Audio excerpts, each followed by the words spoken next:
हे पहा, निवडणूक आयोग थोटांडे माझ्याकडे आता एक पुरावा आहे. संजय शिरसाटांच्या मुलीचं नाव मतदार यादी डिक्लेअर होण्यानंतर त्या सहभागी करून घेण्यासाठीचा अर्ज आहे तिच्या त्याच्या मुलीचा.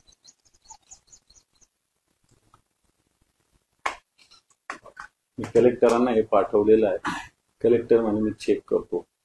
परंतु एका व्यक्तीनं अर्ज केलेला आहे. या अर्जामध्ये म्हणजे खऱ्या अर्थानं निवडणूक आयोग कशा पद्धतीनं काम करतं त्याचं एक उदाहरण आहे आपल्या समोर. एक जणांनी अर्ज असा केलेला आहे म्हणजे कशा पद्धतीनं काम चालतंय मी कलेक्टरांना कळवलंय. एक अर्ज आहे माझ्याकडं. नियमाचे उल्लंघन करून मतदार यादीत नाव टाकलेबाबत राज्य निवडणूक आयोग वतीने 1 जुलै 2025 पर्यंतच्या व्यक्तीचे मतदान याद असेल किंवा नोंदणी त्यांनाच मतदान करण्याची किंवा मतदारसंघात निवडणूक लढवण्याचा अधिकार आहे असे प्रतिज्ञापत्र निवडणूक आयोगाने उच्च न्यायालयात सादर केलेले आहे. पण 26 ऑक्टोबर 2025 रोजी नोंदणी केल्याचे निदर्शनास आलेले आहे. हे जिल्हा परिषद व पंचायत समिती मतदार यादीमध्ये काही बडे राजकीय व्यक्ती व त्यांचे नातेवाईक यांची मतदार नाव घालण्याचे नोंद करण्याचा प्रयत्न करत आहे.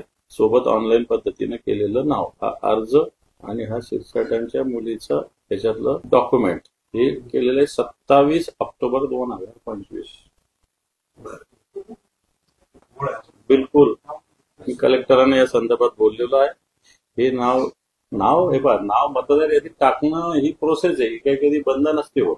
पण मतदार यादीत कधी यायचं त्याचं लिमिटेशन ठरलेली आहे आणि हे तोडण्याचा प्रयत्न याच्यात झालेला दिसतो. कलेक्टर म्हणे मी कारवाई करेन.